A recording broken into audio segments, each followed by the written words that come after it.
Ray Carney is a Harlem resident, family man, and a furniture salesman with one of those relatives that bring trouble your way. Like mine. Will his cousin lead him down a path that puts all he has at risk? Yep. Or will Carney do that himself? The book, Harlem Shuffle, the author, Colson Whitehead. And you're listening to Lit Society. Let's get lit.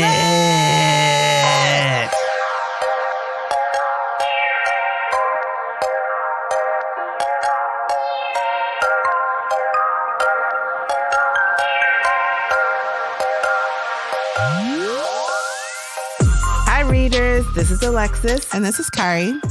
And you're listening to Lit Society, a podcast about books and drama. Carney, are you a jewelry person? You know, I try to be. That is my profession. I'm a copywriter for a jewelry company. Mm-hmm. So I'm really into jewelry, so much so. Oh, crazy. Good save. Good save. I noticed you only wear specific pieces. You're not a costume jewelry person. Oh, no, I try to keep it real.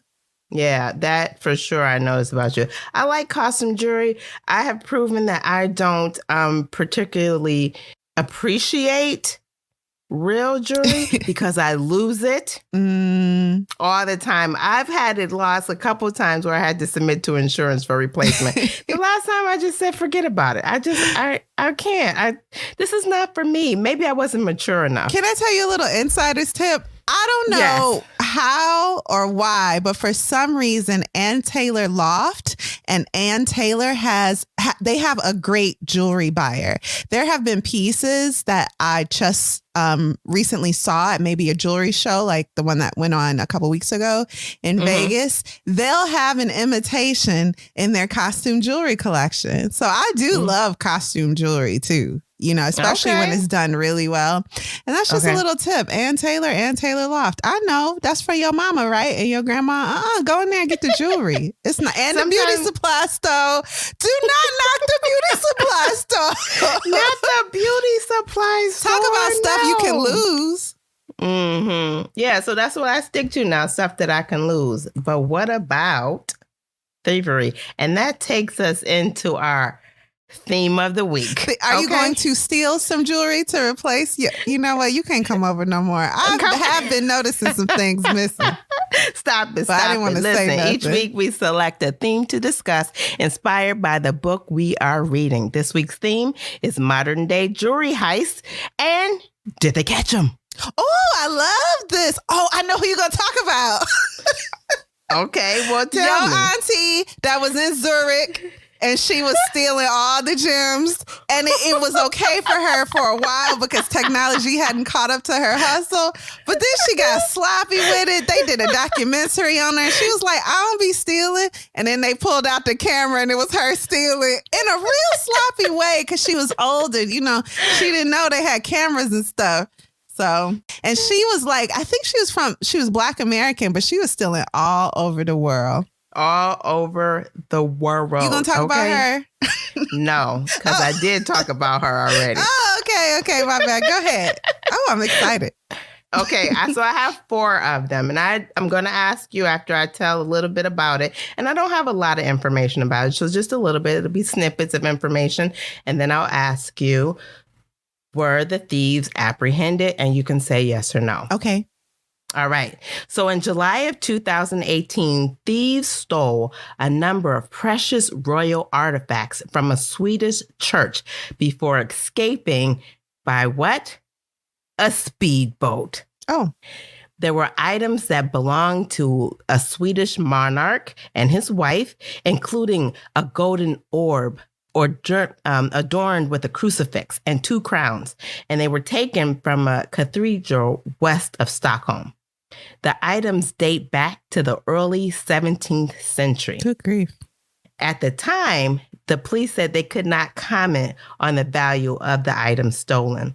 But someone told a CNN affiliate that their monetary value pales in comparison to their significance in Swedish cultural history. Of course, yeah. So they ain't worth nothing, but you know, that ain't the point. They're trying to tell you. The thieves fled, as I mentioned, in an open-topped motorboat from the base of the church, and the police patrol boats and helicopters joined in the hunt. Were the thieves apprehended? No, because I'll tell you right now, I saw this Mission Impossible. I think this is number 3, and they got away with it.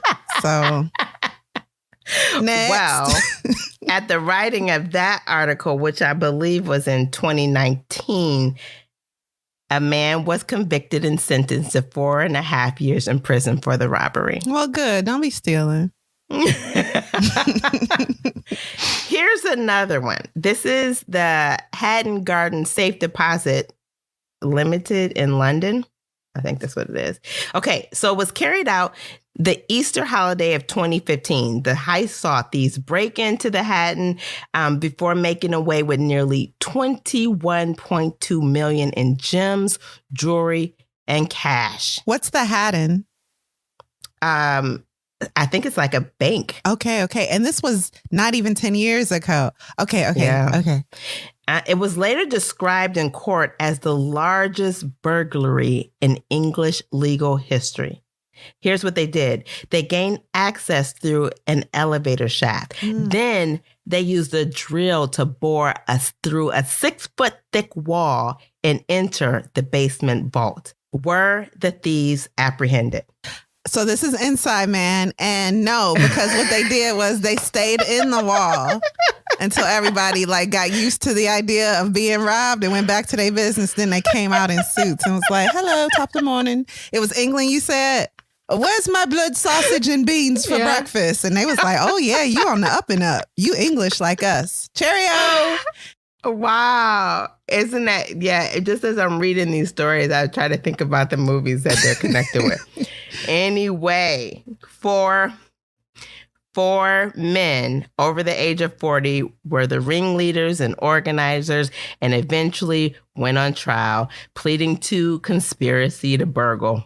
They should have said they was confused. We confused. We over 40. Where's the bank? Apparently that is, too old to be robbing.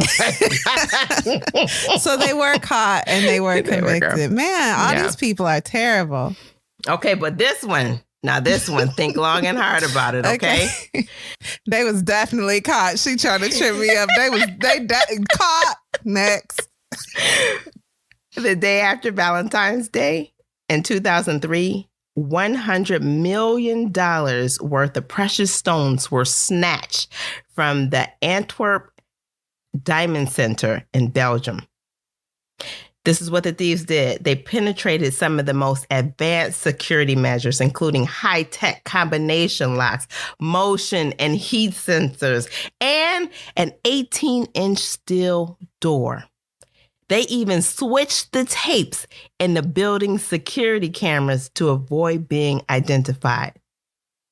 Were they apprehended? Yes, because listen, I mean, maybe because I'm so innocent, I don't understand, but it ain't no money in robbing like this. If you really, not that I appreciate crime, but if you really want to rob people, start a cryptocurrency like everybody else. Who do you think you are? Calm down. You bringing drills and laptops and all this carrying on. Just be on your own laptop at home, robbing everybody, and they'll willingly give you their money. Everybody invest in Litcoin. Litcoin is the future. So they was caught. They was caught because they was doing too much. Okay. Here's their one mistake. They left a half-eaten sandwich. I see that. Doing too much and not enough. With DNA samples on it. Yes, yeah. After a months-long police operation involving detectives in several countries, the gangsters were eventually arrested. But most of the jewels were never recovered. Oh, they fenced them. Yep, they did. Okay, here is our final one. In 2009, 2 men in suits and ties walked into the Graff jewelry store on London's New Bond Street in the middle of the day and stole an estimated $65 million for the jury. The men threatened the employees with handguns before grabbing 43 items, including earrings, necklaces, watches. And guess what they escaped in? A blue BMW. Were the thieves apprehended? You know, this sounds like something that happened to someone I know. And they, only like 3 of the 4 men were eventually apprehended. But just hearing this, it's just so disgusting. I hope they all were caught. And were they caught? Because if they weren't, I don't even want you to tell me. Were they caught? I want you to tell me. Yeah, if they were caught. And if they wasn't, I'm going to go get them right now because I'm getting mad just thinking about it. Okay. Yes, they were caught. Good, okay. Good. Because I didn't want to have to put on my shoes. At the time, it was Britain's largest ever jewelry heist. The 2 thieves, as well as 2 other men, were caught and charged for this robbery. And that's it. That's just some of the jury heists that still continue to fall out today. You heard me? Why are people robbing people? You know, we live in Chicago, and armed robberies have gone up in our downtown area, particularly our Gold Coast neighborhood. And people are being robbed for their purses at gunpoint. What do you think is in people's purses? Criminals. You know, the last time I seen cash, I think I was with you. And that was the first time in years. You robbed me. I'm just going to cancel my cards. Crazy. Real quick, right? Yes. There's nothing on me that would be valuable to you. Okay. Because when you pull your gun on someone, now you all about the federal crimes. Now you're ready to throw all your life away for the Ricola and 2 dimes I got in my bag. Why are you doing that? Not the Ricola. And the criminal I was thinking of, the old lady, was Doris Payne. Do you remember which past episode you discussed her? Oh, I'm going to have to think about that. Okay, no problem. If we figure it out, we'll put it in the show notes. Okay. That's a very interesting story, you guys. But thank you, Alexis. Okay, why don't we take a quick break before we jump into the author and context? Okay, sounds good.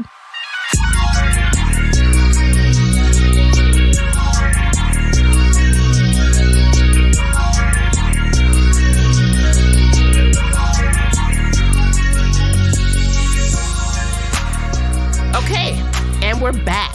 Okay, so Kari, we have covered Colson Whitehead's book before, but do you have information that you'd like to share about him along with some context for this book? So we haven't covered this book before, but I know what you're saying. We've covered him as an author when we featured the Nickel Boys. Yep. So he's a 2-time Pulitzer Prize winner, which is just very rare. He's so decorated. You and I got to see an interview with him where we received autographed copies of this book we're covering today, Harlem Shuffle. And I think that was last year. So I don't have anything to add except that he's an amazing writer.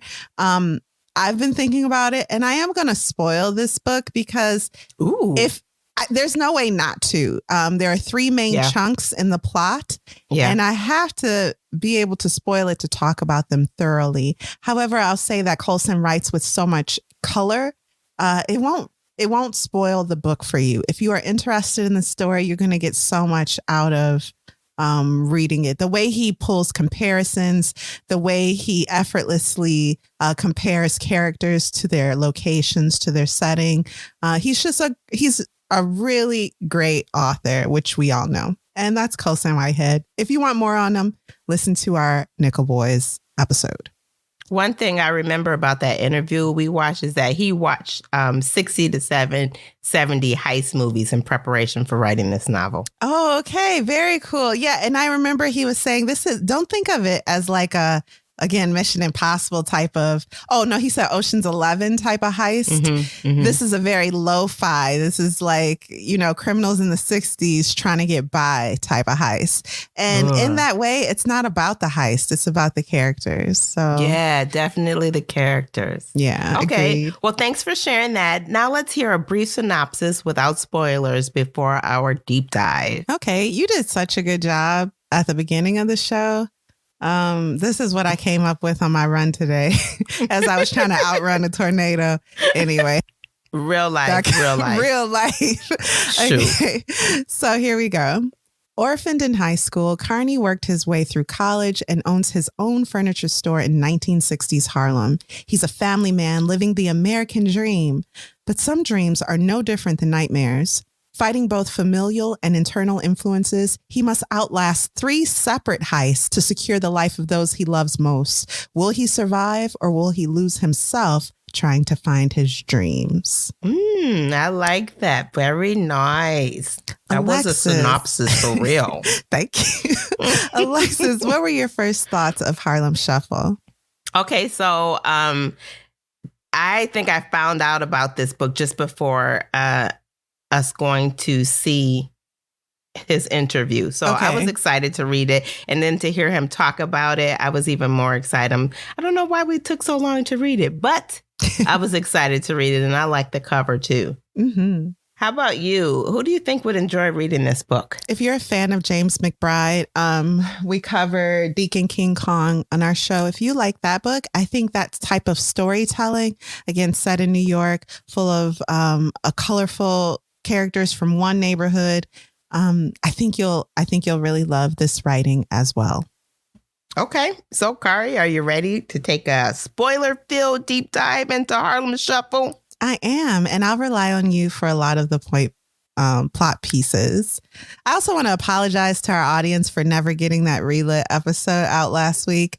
I feel like, maybe you're mad at me, readers. You should be. It's disgusting. I mean, we had a lot going on. We got a lot going on. We'll talk about it later. All good stuff, right, Alexis? All good stuff. All good stuff. In fact, so thank you for your patience with us. Yes. Thank you for your patience. And now we are ready.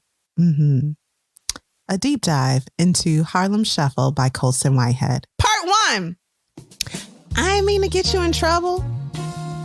The book starts with a quote, and the quote is this: Carney was only slightly bent when it came to being crooked. Now, what does that mean for our main character? What does that descriptive sentence mean as it pertains to our protagonist, Alexis? Well, that means he had some experience with dirt, but maybe he wasn't fully into it as a daily thing. Yeah, Carney would probably describe himself as an honest criminal. He probably doesn't even see himself as a criminal. His crimes include selling stolen appliances like car radios to a kind shop owner named Aronowitz. Yes. There's an agreement between these two men, Carney and Aronowitz. Neither really know the source of the items Carney brings in, and neither cares. So these items just show up at Carney's doorstep, and Carney sells them to Aronowitz for a profit. Okay. To Carney, his occupation is survival, and he's excelling at it. So a little bit about Carney. We'll spend most of our time with him. He lost both parents while still in school. He had to raise himself. And he even had to give an excuse to the landlord, find out how to dress himself. His mom died when he was really, really young from pneumonia. And his dad, I believe, was shot while he was in high school, or died by some violent means. So yeah, some violent means. Yeah, his dad lived a rough life. So given these cards, he's played an honest enough hand, in his opinion. He's not violent like his father was, and he lends on credit to the community because he has a big heart. He doesn't allow the stresses of work to stop him from loving his wife. And he even graduated from college with no support from anyone. So Carney owns a furniture store now and that's like his main gig. Carney's Furniture is the name of it. It's been around for 5 years, outlasting more than a few competitors and proving Carney had a business mind to match his big heart. Carney's wife's name is Elizabeth. Let's meet her. They were in school together, although Elizabeth don't even remember going to school with him. But Carney remembers her. He never tried to talk to her then because she was out of his league, so he didn't even bother. Elizabeth comes from a good family. She's a little naive, but I should say a little innocent and not naive. Yeah, I would say not innocent. Naive. Yeah. She's like, she's upper class Black community member from an upper class Black family, but she sees through all the hypocrisy in people's words and actions. Yeah. And she loves Carney and he loves her. Okay. Yep. But she is sweet like a cupcake. Okay. So she's not been presented with anything that she has to try and figure out so that she would be naive. Elizabeth's family hates Carney and prays for his business's demise daily so that they can accept Elizabeth back in their arms with a pat on the back and an "I told you so." So his in-laws hate him. They want him to fail and they want their baby girl back home. No matter them two married people, Carney and Elizabeth, even got a child together. Mm-hmm. His father-in-law calls Carney a rug peddler. Her people low down. Yeah, they are dirty. Mm-hmm. And again, it should be noted that Elizabeth is quite proud of her husband and their interactions are kind and thoughtful throughout the book. So they clearly love each other.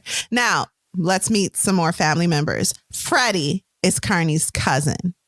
Freddie was sometimes a bad kind of thin in Carney's eyes. So that leads you to believe maybe there's some drug issue going on too, sometimey with the drugs. Mm-hmm. Freddie still lives with his mom, Carney's aunt. Freddie has no common sense. He often shacks up with women as stupid as he is. And if Carney is what did it say? Only slightly bit when it came to being crooked, then just know that Freddie is a crooked criminal. And one day, Freddie asked to meet Carney about a crime he thinks would benefit them both. Sipping beers. Freddie started in on his enthusiasm for the new soul food place down the block. Carney waited for him to get around to what was on his mind. It took Dave, Baby Cortez on the jukebox with that darn organ song, loud and manic. Freddie leaned over. "You heard me talk about this Negro every once in a while, Miami Joe." Was he run numbers? "No, he said, dude, where's that purple suit with the hat?" Carney thought he remembered him, maybe. It wasn't like purple suits were a rarity in the neighborhood. Miami Joe wasn't into numbers. He did stick-ups, Freddie said. Knocked over a truck full of Hoovers and Queens last Christmas. They said he did that Fisher job back when. What's that? He broke into a safe at Gimbel's, Freddie said. Like Carney was supposed to know. Like he subscribed to Criminal Gazette or something. Freddie was disappointed, but continued to puff up Miami Joe. He had a big job in mind and he approached Freddie about it. Carney frowned. Armed robbery was nuts. In former days, his cousin stayed away from stuff that heavy. It's going to be cash and a lot of stones that's got to get taken care of. They asked me if I knew anyone for that, and I said I have just the guy. Who? Freddie raised his eyebrows. Carney looked over at Bert. Hang him in a museum. The barman was a pot-bellied portrait of Hear No Evil. You told them my name? Once I said I knew someone, I had to. Told them my name? You know I don't deal with that. I sell home goods. Brought that TV by last week. I didn't hear no complaints. It was gently used. No reason to complain. And those other things, not just TVs, you never asked where they came from. It's none of my business. You never asked all those times. And it's been a lot of times, man, because you know where they come from. Don't act all, gee, officer, that's news to me.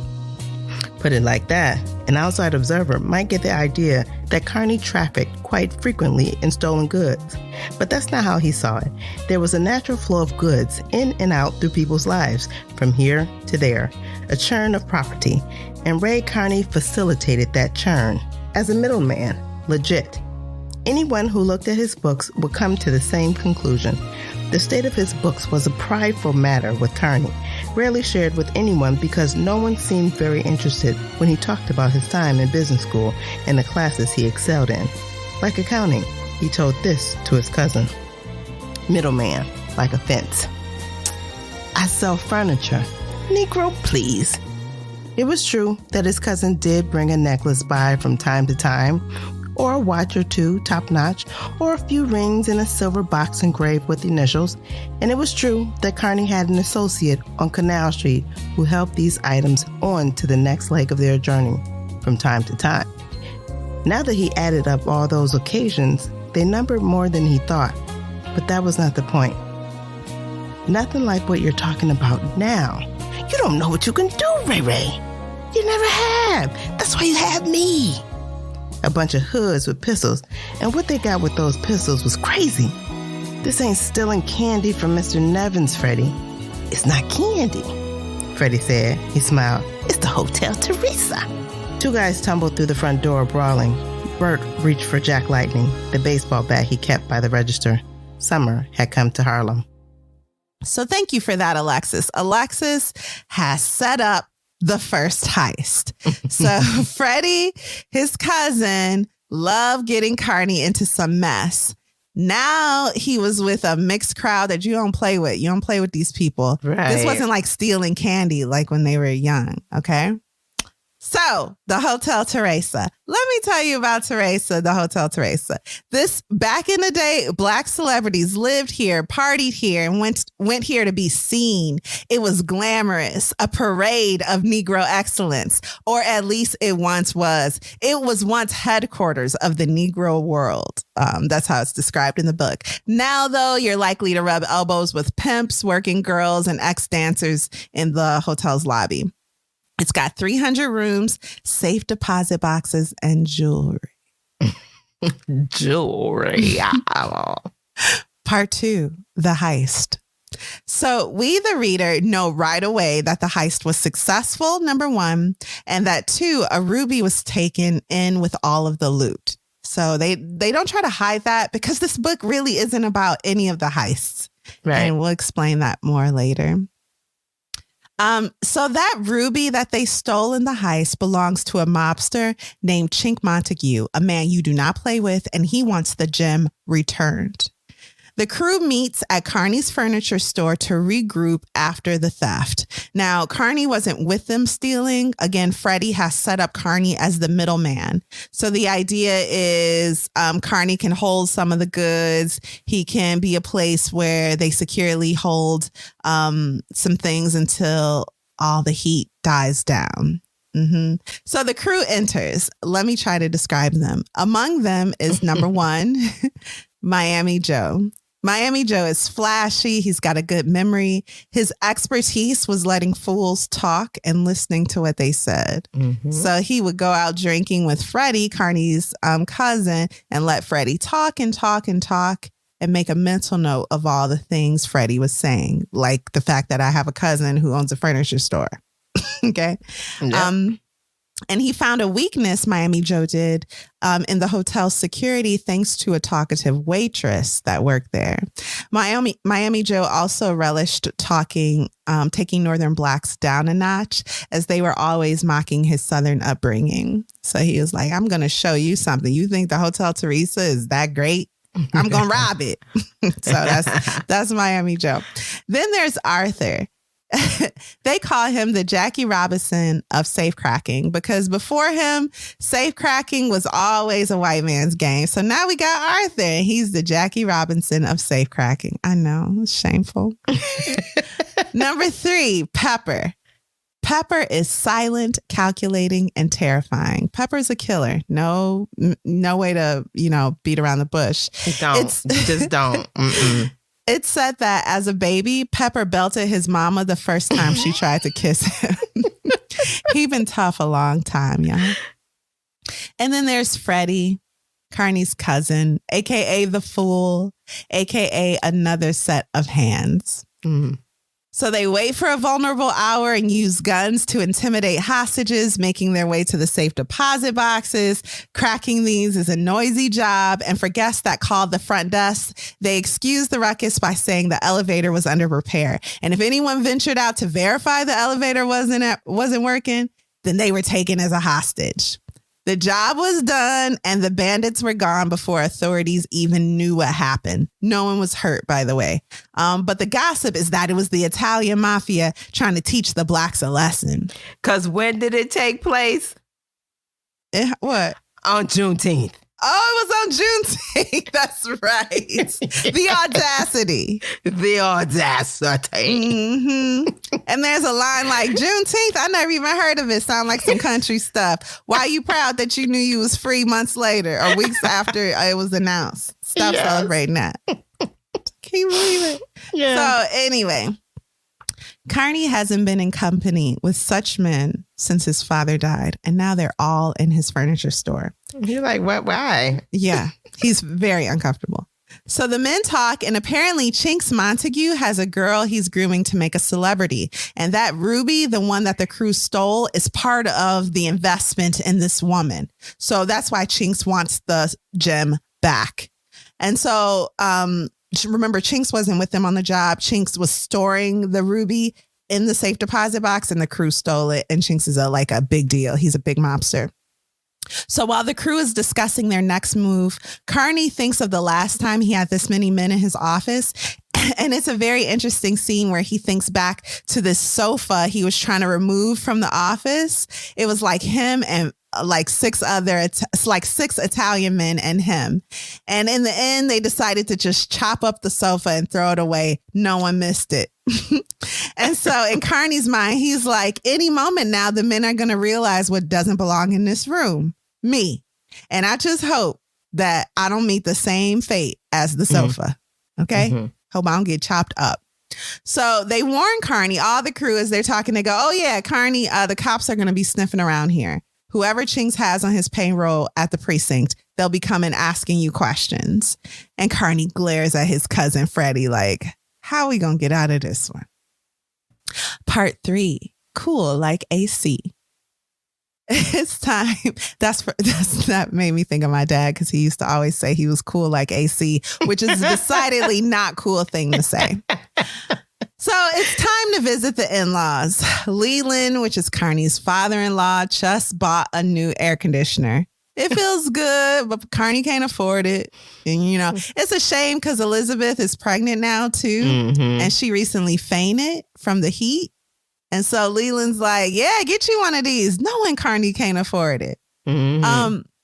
By the way, Leland is a Black accountant, and he hobnobs with bigwigs at the Dumont Club, a private paper bag club of movers and shakers. What does that mean, Alexis? If you don't pass the paper bag test, and that is for the ranges of blackness, shades of black, you are not let in.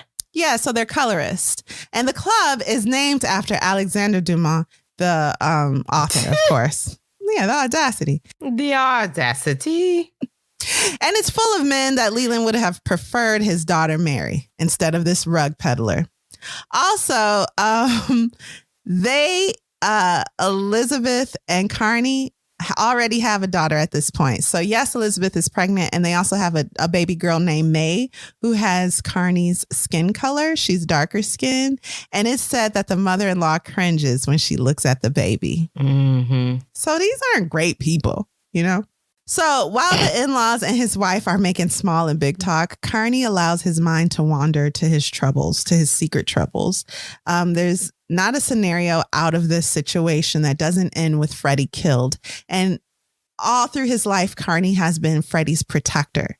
So Freddie is the pressure. He realizes he's the crew's insurance that Carney will do right by them, because there's no reason for him to be there. Freddie's useless. Right. But by keeping Freddie in their crew, it's like telling Carney, you better do right by us or you won't see Freddie no more. So the meal begins, and Leland, the father-in-law, offers Carney sweet potatoes. And he says, you love sweet potatoes, don't you, Carney? Ha ha. So he's they're terrible. So he's referring to this time when Carney was a child, and he and his father woke up Christmas morning with nothing but one sweet potato between them to eat, to share. That same afternoon, after they split that one sweet potato, his father took off, and Carney didn't see him again for a week. These stories are like entertainment for his in-laws, and Carney shared them too freely before he knew what kind of people these were. The kind that would stick steel into your soft spots and laugh. They're really ugly people. Mm-hmm. Yeah. So while everybody's talking, Carney decides what he's going to do. He's going to make 2 phone calls. The first will be to Chinks Montague. He's going to give him Arthur's name. Arthur's one of the guys. He's the Jackie Robinson of safecracking. Right. Number 2, he's going to call Arthur, do him that favor, and let him know, hey, some gangsters are going to come by, so you should leave town. That's his plan. Okay. This way, Freddie would be kept safe. This is Carney's reasoning. And Freddie being safe is his number 1 priority. That's his cousin. That's his cousin. The next morning, Freddie shows up at his family's door. He's like, hey. And Carney's like, what are you doing here? And he's like, come meet me across the street.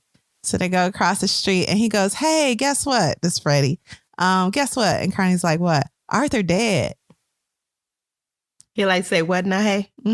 Arthur's dead. Okay. So there goes Carney's plan. Time passes and really just days, maybe even just hours.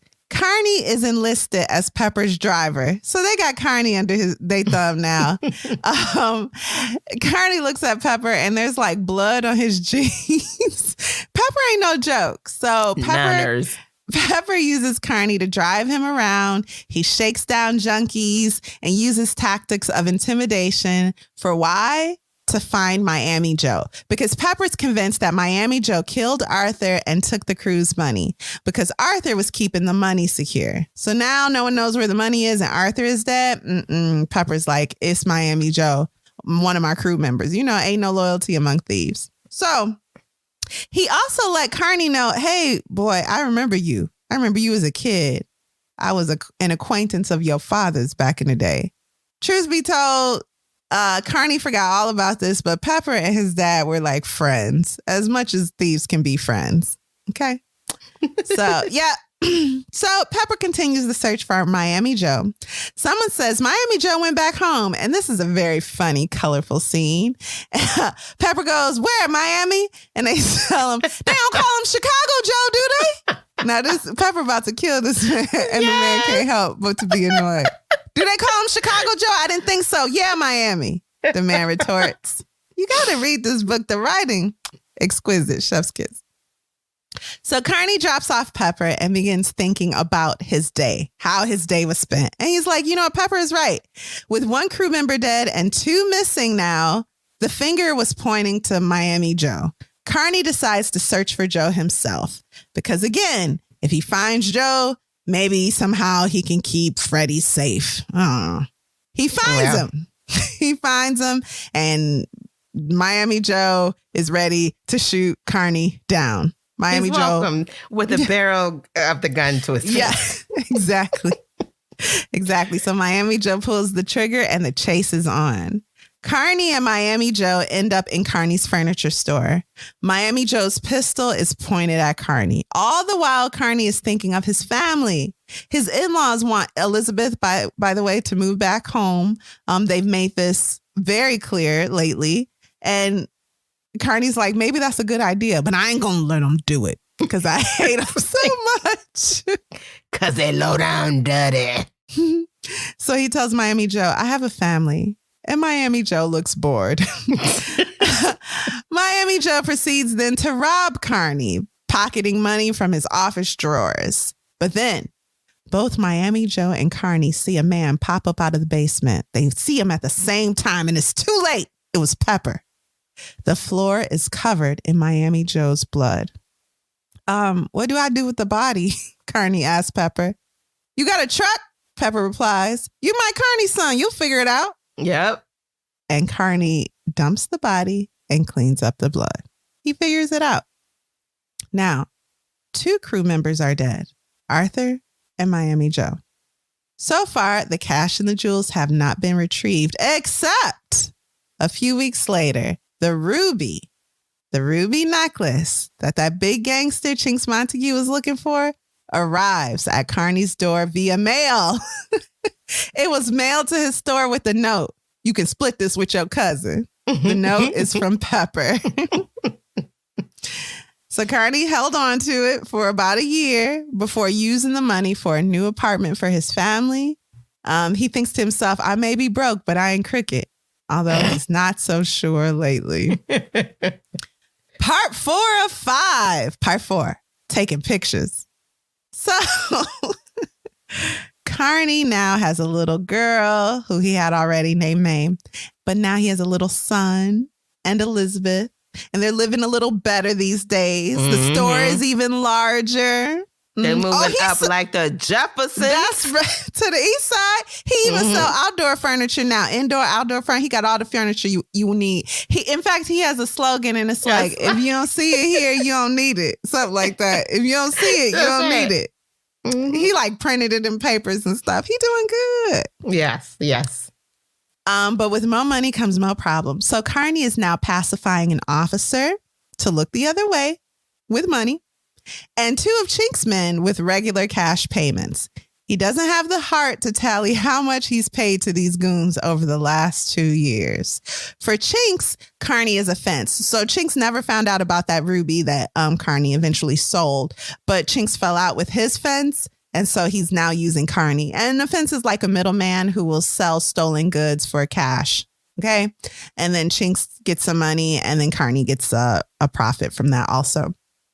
And without asking permission, Pepper now uses the furniture store as his answering service. So people call with messages, very illegal messages, and Pepper calls to retrieve those messages. And don't take your time about giving him his messages. When they call, check a message. That's right. So Carney's in deep, right? An ambitious lawyer named Pierce is trying to convince Carney at the same time to join the Dumont Club.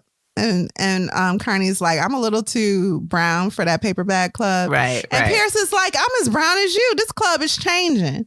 And so Carney's thinking about it. And he's like, in Carney's mind, the men in this club are all chumps. All of them. Every single one of them is a mark. And Elizabeth, too, is like, why you want to be in with them? They're terrible. I've been around them men my whole life. And I don't care if they have like power and money. They're just terrible people. They're not like you. But Carney thinks these are men that could help his business grow. It would be an investment, would help him secure his future, his family. Yes. He's a family man. So Carney gives a man named Duke $500 to encourage the club to accept him, to grease some palms. Duke happily accepts the money, and Carney is still not voted in. In fact, his father-in-law are among those who vote against him. So low down. To Carney, none of this sits right. Now, Duke took the money knowing Carney would never be accepted. Knowing. Duke robbed him of $500 in a way that was so demeaning. And then when Carney went to go get his money, Duke is like, call the police. Get this ghetto trash out of my office. And so Carney's like, okay, I got you. So back in college, we take a little detour here. Carney learned a word that was mispronounced as dorvay. And it's this half sleep, half awake time of day or period.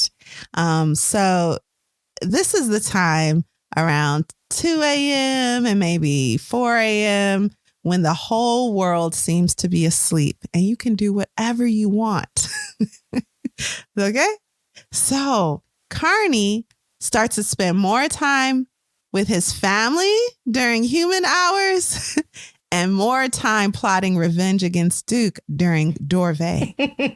So he'll eat with his family. He eat with his family more than he ever has. He go to bed with his wife, and then he wakes up at 2 and plots and schemes.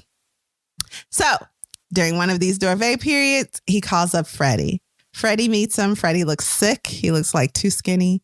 He's hanging out with a white friend named Linus these days, and Carney doesn't know what his cousin is really up to. Linus and Freddie met running a scam at a party. Linus had just got out of a sanatorium where he was being treated for inverted tendencies. He's a homosexual. And they were performing electric shock on him. He pretended to be whatever everyone wanted him to be so that they would let him go. Linus's family is one of the richest and most powerful in New York City. They're also very patient. They can keep throwing him into a sanatorium until he acts right. Okay, that's how they feel.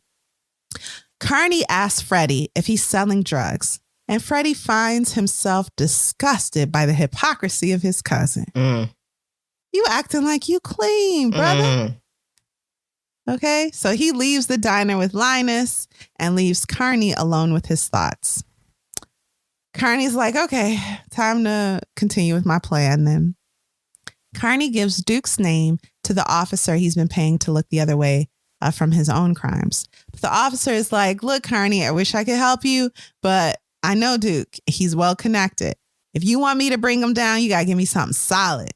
So what does Carney do? He begins visiting a prostitute. Why? No, you guys. She's plan number 2. When the police officer didn't work out, he pitched the woman his scheme, and the woman agreed right away. Her name is Miss Laura, by the way. Miss Laura is like, you revenge on Duke? Yep, I'm in. I got him.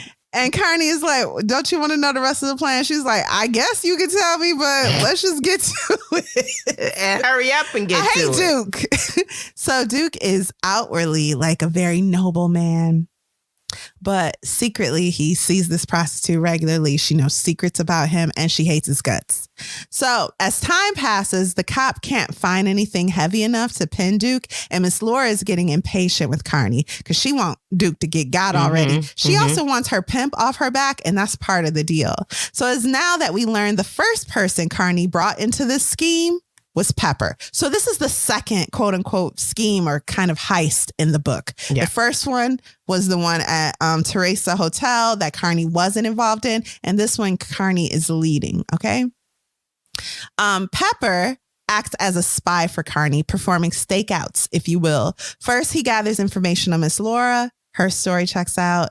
Then Carney hires Pepper to spy on the drug dealer Carney suspects Freddie, his cousin, is working for. But Freddie's story checks out too. It doesn't seem like he's selling drugs with that guy. The entire time, Carney is still acting as guardian for his cousin. No matter what he does, his cousin's safety is always top of mind. So when Pepper finds the info he gives Carney leads to a drug dealer's arrest. So Pepper gave Carney some information, and then he looked in the paper, or someone told him, hey, that drug dealer was arrested. Pepper put 2 and 2 together, and he is not happy because Carney got him doing cop work. Yes, he was hot like fire. How hot was he? Okay. He was so hot that he waited outside the furniture store and punched Carney in the face harder than anyone ever has. His face is deformed for days. It's like 2 halves of Carney were colliding into each other.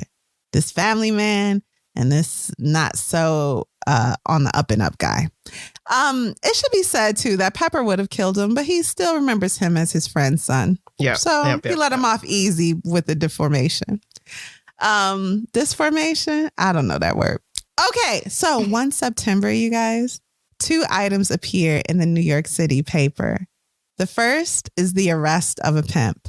The other bigger item was the disappearance of a man named Duke, an upstanding member of the Negro community. His wife has no clue what's happened to him. Where is he? We don't know where he is.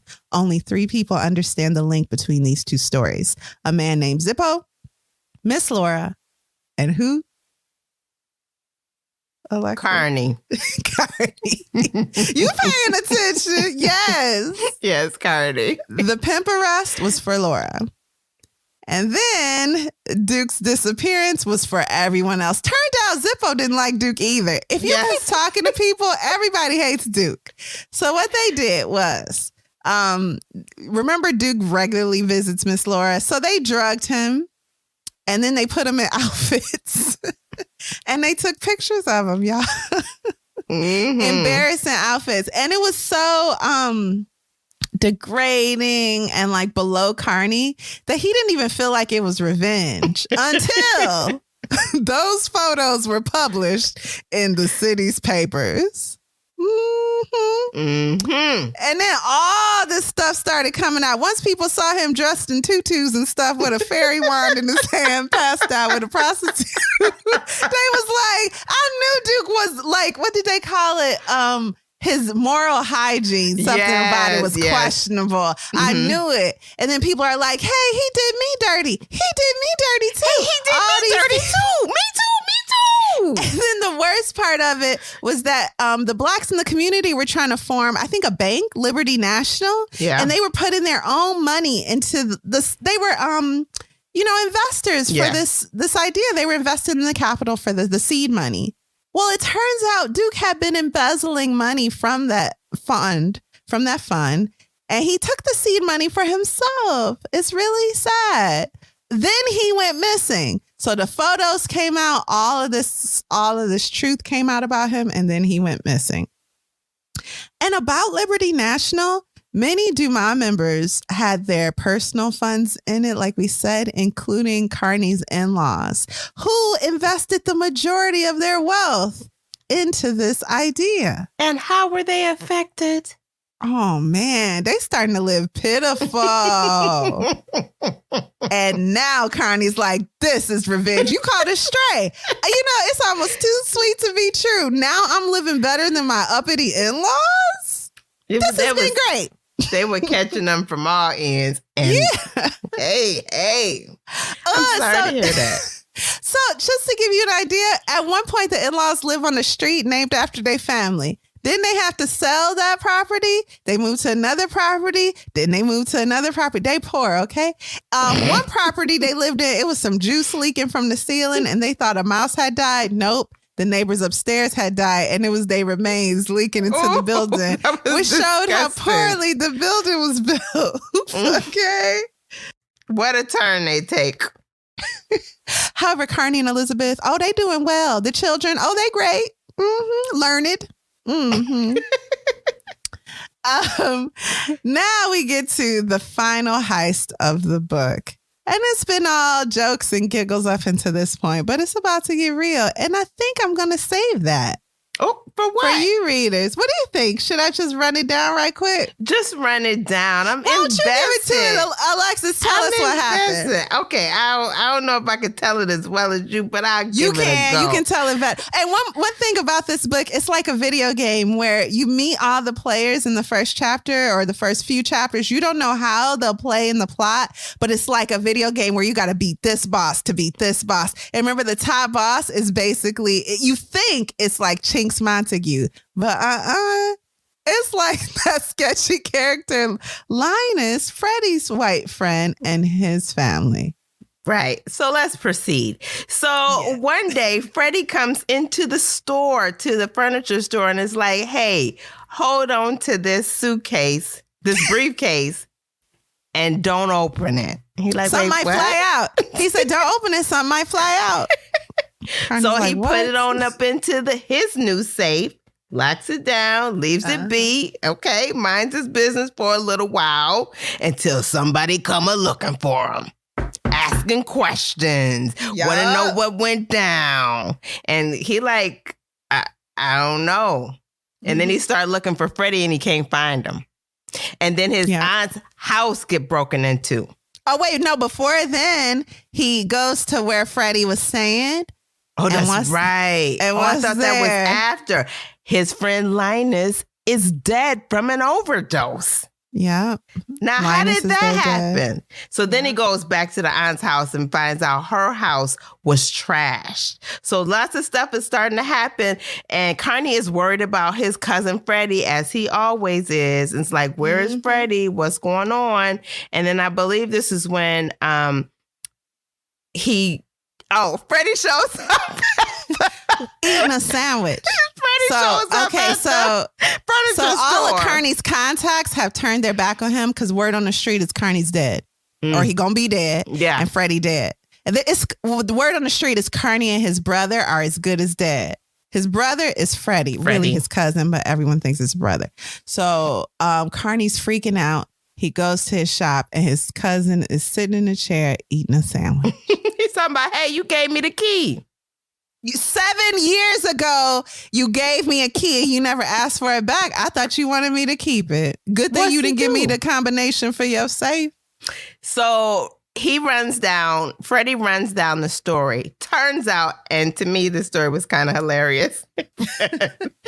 Turns out, Freddie's friend Linus goes to his parents' house, who are these very prominent people in the community, really running the Vanderbilts. community. Vanderbilts. Mm-hmm. Yes, running the world at this point, the New York area.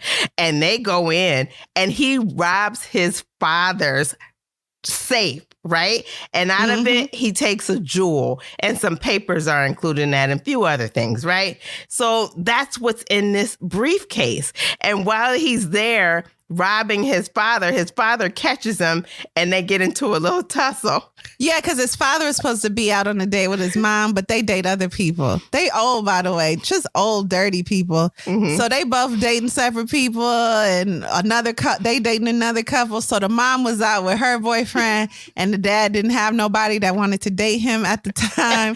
So he ended up being home and caught his son in the act. Calls him names. They get into a physical altercation, and Freddie said it wasn't like they was fighting. They was more holding each other's arms and screaming. The description of that is just really hilarious, okay? But anyway, so he tells them the story, and they run off. Again, he knocks his father into a chair and makes it off with the goods. And of course, a few days later, he's found dead. And so these people are now coming to look for him. The lawyer of this prominent Vanderbilt family is coming to look for him. And so they show up at Carney's place like, what's going on? Oh, yeah. A lot of officers on payroll. So 2 officers show up. So Pepper and Carney have made up in their way, because Carney's like, I need your help. You about the toughest person I know in the world. And if I ever needed somebody tough on my side, it's right now. So Pepper is like, fine. Pepper even like, there's a moment where he has dinner with Carney's family and the kids are like, what do you do for work? It's funny. So the Van Wyck people, that's the Vanderbilt family. They got officers. And so Pepper goes to the furniture store and 2 officers are there. They get into a shooting match. Mm-hmm. And no one dies, but it's a lot of, tomfoolery. And then they approach Carney on the street. This lawyer and another guy approach, and Carney gets away. He get on the train and get away. I thought because they ain't gonna get on no train. That's a dirty place for dirty people. You ever want to escape somebody that's rich and trying to find you? Get on the train. Get on the train. Get on the train. So then they show up. They like, meet us here at this spot. And it's at their hotel or their home, the business suite, and a conference room. So they show up at this conference Park room. Avenue. Yes. Yeah. And he like, ooh. So Pepper and Carney show up at this spot. And at this point, they have kidnapped Freddie. So Freddie is gone missing, and they got him held captive. And at this point, they've given back. So the big gem that Linus stole from his parents was this emerald. Don't nobody even care about that. They don't. They say, there's more stuff in there. I want it all back. And Carney's like, what is it? So he opens the suitcase. It's like a baseball card. It's something that might be an account number. It's some papers. He can't figure out what this family wants. So he just wants to give them the suitcase and get Freddie back. So they meet in this conference room and it go down. But it didn't have to. I mean, so... Yeah, I do think Pepper just kind of... So Pepper was mad because the lawyer has 2 quote unquote bodyguards. It's the 2 officers that Pepper already got into a fight with at the furniture store. So Pepper already hates these guys. So once they get the suitcase back, the... lawyer is all smug and he's like, look outside. Your cousin is out there. And they see him in a truck, but his body isn't moving. And so Carney's like, well, let's go. And I don't remember why, but Pepper just starts shooting people. He just started shooting people. Oh, yeah, because one of the officers was like, your cousin laughed when Linus was fighting his dad. And so his dad didn't like that. So we have to tune him up. Oh, that's right, because it sounded like they killed his Linus. No, it sounded like they killed Freddie. Oh, I thought it sounded like they killed Linus. It was actually Freddie. Because Linus died of an overdose of his own hands. Oh, it wasn't no foul play there. Okay. Okay. So they gave Freddie a good whooping. Okay. He got a real beat down, so much so that he needed to be carried off to the hospital after Pepper shot up the business suite. Pepper kills both officers. And the lawyer is like, oh, you got guns, and y'all got violence. I was just trying to I just wanted the papers. Arrogant. I just do the papers. I just wanted the papers. His mouth is moving and no words are coming out. He is in shock. And so they just leave. They take leave. Freddie to the hospital. And Carney's like, hey, Pepper, you shot up pretty bad. You want to go to the hospital? And Pepper's like, I just came from there. I'm going home. I know a guy. He says, I know a guy. I'm good. And he is. He lives. And but shall we end it there? Should we? I think so. We ain't gonna say, oh. Okay, fine.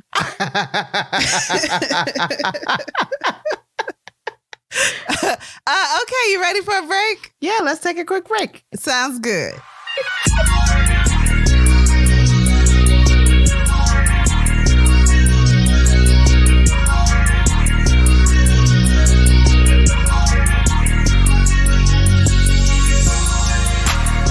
Oh, okay, wait. And we're back. So Alexis didn't want me to tell y'all, but Freddie died. And his last words were, I didn't mean to get you into trouble. And that really sums up the whole book, doesn't it? It does really well. Mm-hmm. So Alexis, what did you think of Harlem Shuffle, and would you recommend this book? Listen, this book has humor. It has really solid heists, if you will, or crime stories. Yes. Yeah. The details are rich. The way he describes the accounts of the story. And I like that we're not necessarily there when the heist actually happens, but we get it later as an after. That just really goes to that it's not about the crime, but it's really about the relationships within the book. And I really loved it. The setup, the payback, the family theft, the hotel robbery. I loved them all. All of them were very good. They got my attention and had me wondering every step of the way what was going to happen. I did try to figure it out along the way. I'm just trying this new approach to, getting into the story. Okay? Yeah. But I enjoyed it, and I would recommend it. For those of you who care about language, there is some strong language in this book. Mm-hmm. Kari, would you recommend it? And what is your final verdict? Yes, I would recommend it. It's a really great book. This is a book where every chapter. So what keeps you on the edge is not if the heist will work out. It's right. If Carney is going to live. Is Freddie going to live? Yeah. That's what you care about most throughout the book.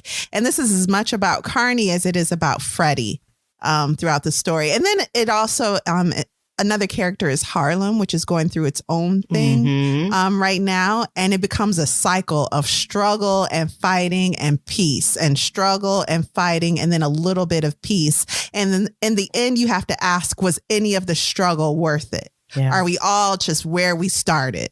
And Carney, in his situation, I think he's a little worse.